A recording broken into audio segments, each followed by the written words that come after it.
대한광통신 주주 여러분들 반갑습니다. 오메리저입니다. 자, 최근에 대한광통신이 고가 22,000원을 찍은 다음에 지금 15,000원 정도 선까지 밀렸습니다. 그쵸? 그래서 고민이 굉장히 많으실 것 같은데 지금 매수를 할지, 그쵸? 아니면은 매도를 할지, 아니면 그대로 보유를 할지 이런 고민이 좀 많으실 것 같은데 오늘은 그 고민을 싹 다 해결해 보도록 하겠습니다. 자, 해결을 하기 위해서는 정확히 세 가지만 기억을 하시면 되는데요. 대한광통신이 지금 왜 오르는지 그리고 왜 추가적으로 올라야 하는지를 알려주고요. 두 번째로는 수급인데요. 돈이 들어오고 있는가를 판단을 합니다. 그래서 올라갈 가능성, 즉 유동성이 집중이 되느냐 요거를 판단을 할 수가 있고요.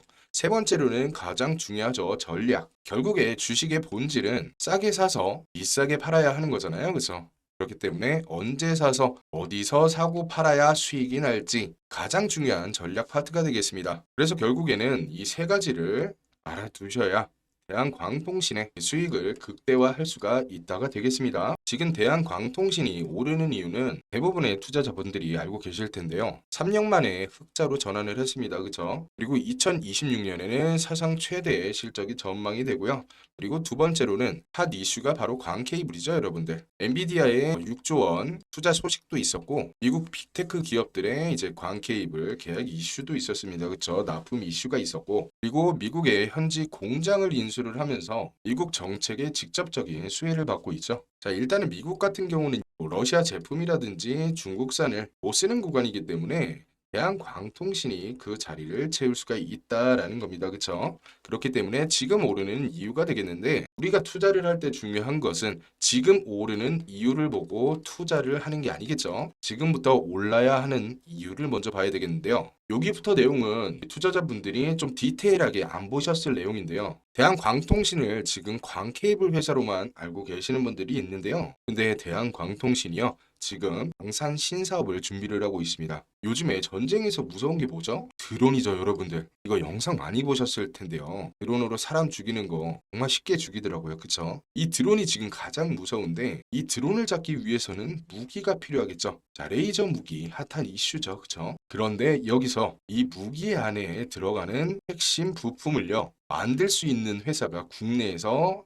딱 한 개입니다. 그게 바로 대한광통신 하나라는 거죠. 이게요, 여러분들 10년 넘게 준비해온 기술입니다. 그리고 이게 왜 대박이냐면은 드론을 잡으려고 미사일을 쏘잖아요. 미사일은 뭐 몇 억 되겠죠. 그쵸? 비싸죠. 근데 레이저 무기는요, 여러분들 2,000원입니다. 한 발 수억 원의 단가를 레이저 한 발로 2,000원으로 바꿔버리는 마법을 부린다는 거죠. 그래서 여러분들 방케이블 회사랑요, 방산 회사랑은 주가 자체가 다릅니다. 그죠? 캐파 자체가 다르다는 거죠. 그래서 방산 계약이 공식화가 되는 순간에요, 시장에서는 대한광통신을 다시 계산을 해야 된다는 겁니다. 이게 바로 주가가 오른 이유가 아니라 주가가 올라야 하는 이유가 된다는 겁니다. 이 이유를 보고 투자를 하셔야 된다. 이런 말이 되겠죠. 자, 지금까지 왜 오르는지 그리고 왜 올라야 하는지 재료를 봤다면요. 아무리 좋은 재료라도요. 수급 같은 경우는 지금 돈이 몰리고 있는지를 보여줍니다. 이 돈이 몰리지를 않으면요, 여러분들 주가가 오르지를 않습니다. 너무나도 당연한 이치인데 여러분들 보통 수급이라고 하면은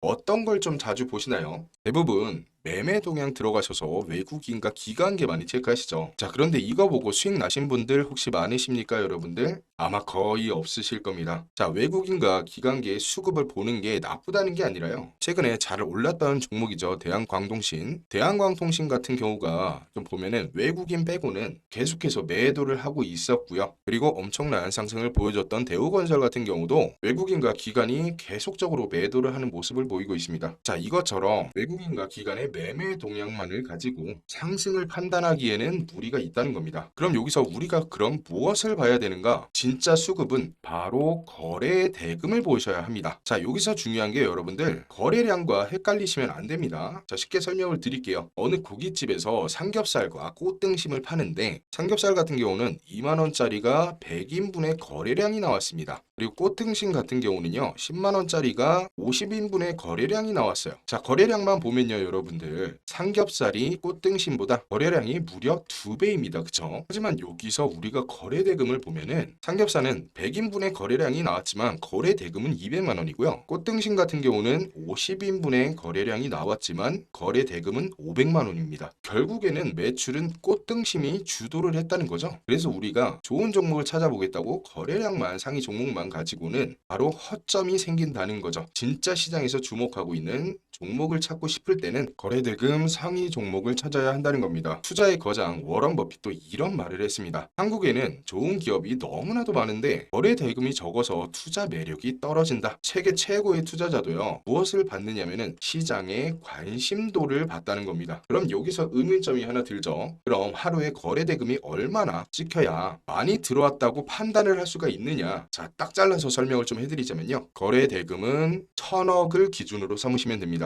제가 매일 거래대금을 분석을 해가지고 구독자님들께 알려드리고 있죠. 하루에 1000억 이상 종목은요. 평균 100개 내외로 거래가 됩니다. 상위 기업들을 좀 제외를 하면은 또 얼마가 되지 않는 거죠. 그래서 몇천 개의 종목들 중에서 100개 정도면은 충분히 상대적으로 강한 종목이라 평가를 할 수가 있겠죠. 자, 제가 거래대금을 왜 이렇게 중요하게 설명을 드리냐면은 실제로 좀 보여드릴게요. 최근에 저희 시장 주도주 타점 보신 분들은 아실 겁니다. 그쵸? 자, 문자로 보내드리고 있는데 대우건설 같은 경우도 원전 재료와 이제 재건 재료가 있었죠. 충분히 오른 상황에서도 1000억 이상의 거래 대금이 꾸준히 들어오면서 기간 조정장에 진입을 하면서 63% 가까이 수익이 나왔었죠. 자, 그리고 다음 종목으로 대한광통신 같은 경우도 너무나도 핫 이슈였는데요. 충분히 상승이 나온 경우에서도 이 거래 대금이 꾸준히 유입이 되면서 추가 상승이 나왔고 무려 130% 정도라는 수익을 얻을 수가 있게 되었습니다. 그쵸? 그리고 사마 알미늄도 보면은 미국과 이란 전쟁으로 인해서 그쵸? 알루미늄 관련주들에게 수급이 좀 거래 대금이 많이 들어왔고요. 이후에 조정장에서 진입을 하면서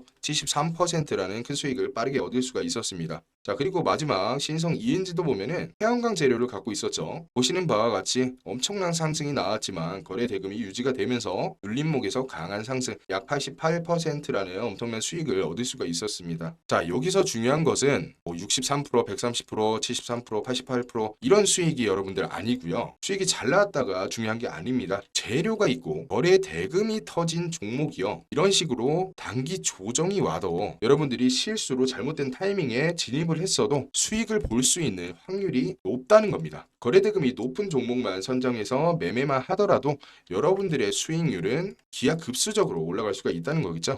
그래서 지금 대한광통신의 최근 거래대금 흐름도 좀 보면요. 심상치가 않습니다. 현재 투자자 예탁금이 56조 정도, CMA 잔고가 70조 원 정도로 이제 규모가 좀 형성이 되어 있는데 대기자금 자체가 굉장히 풍부하다. 그죠? 즉 그만큼 대한광통신의 총알이 뒷받침이 된다는 거겠죠. 자, 지금까지 우리가 이 재료로 왜 올라야 되는가? 수급 같은 경우는 실제로 돈이 몰리고 있는가? 거래대금 그렇죠. 그런데 재료와 수급이 아무리 좋아도요. 결국에는 내가 언제 어디서 사고 팔아야 하는가를 알아야 한다는 거겠죠. 가장 중요한 건데 결국에는 전략이 없으면은 그림의 떡이라는 겁니다. 그게 바로 전략 파트가 되겠는데요. 그래서 전략 같은 경우는요. 바꿔서 말하면은 기준이자 목표가 되겠습니다. 여러분들 크게 수익을 못 내시는 분들의 그 이유가요. 바로 목표가 없어서 그러는 건데요. 언제 어디서 팔아야겠다의 목표가 없다면요. 큰 수익은 기대하기가 힘들다는 건데요. 여러분들 이 목표가를 참고할 때 증권사 목표가 많이들 참고하실 겁니다. 그쵸? 자, 결론부터 말씀드리면은 증권사의 목표가는 보수적으로만 참고를 하셔라 라고 설명을 드릴 수가 있는데 그 이유는요. 증권사의 목표가는 보수적일 수밖에 없습니다. 자, 왜냐면은 증권사가 뭐 하는 것입니까? 여러분들 매수 매도를 해서 결국에는 수수료를 좀 챙겨야 하는 이런 구조인데 보수적으로 해야 매수 매도가 좀 활발해지지 않을까요? 실제로 작년에 증권사의 목표가를 좀 보면요. 자, 목표가가 나왔던 게 2025년 2월 28일이죠. 작년 2월 달에. 자, 삼성전자 목표가가 68,000원이 나왔습니다. 자, 그리고 현대차 증권에서도 2월 27일 날 삼성전자 목표가가 71,000원. 굉장히 보수적이죠. 하지만 저희 주식 인사이트에서 발행드렸던 삼성전자 목표 주가 얼마였습니까? 여러분들 18만 원이었죠. 자, 이거 무료로 배포되었던 자료죠. 상승 여력 230% 잡았고요. 보수적일 때가 96,000원, 그리고 낙관적인 18만 원 정도. SK 하이닉스 같은 경우도 2월 28일 날 그쵸 목표 주가 20만 원 정도 MI증권에서 나왔던 거고요. 자, 하나투자증권에서도 나왔던 게 25년 3월 12일 목표 주가가 29만 원이었습니다. 자, 그런데 저희 주식 인사이트에서 나왔던 게 SK 하이닉스 목표 주가 100만 원, 상승 여력 무려 400%를 잡았었죠. 그래서 목표 주가를 잡을 땐요, 여러분들 한 가지만 잡는 게 아니라 보수 저가, 기본 낙관, 그리고 최대까지 4등분해서 어느 정도 잡아놔야 우리가 시나리오대로 매매가 가능하다는 겁니다. 목표 주가 산정이 가능하다는 거겠죠. 그래서 증권사의 목표가가 여러분들 절대 나쁘다는 게 아닙니다. 하지만 꼭 보수적으로 우리가 잡을 필요는 없다는 거죠. 보수적도 좋지만 긍정적으로도 우리가 목표가를 잡을 수가 있어야 수익의 극대화를 바라볼 수가 있겠죠. 여기까지 이해하셨나요? 하지만 여러분들 이 목표가를 잡을 때 개인적으로 굉장히 힘드실 거 분명히 알고 있습니다. 그래서 목표 주가 어려워하시는 분들을 위해서 제가 희소식 하나 가지고 왔습니다. 바로 우리 대한광통신의 새로운 목표가가 발행이 되었는데요. 보수적인 시나리오 그리고 낙관적인 시나리오별로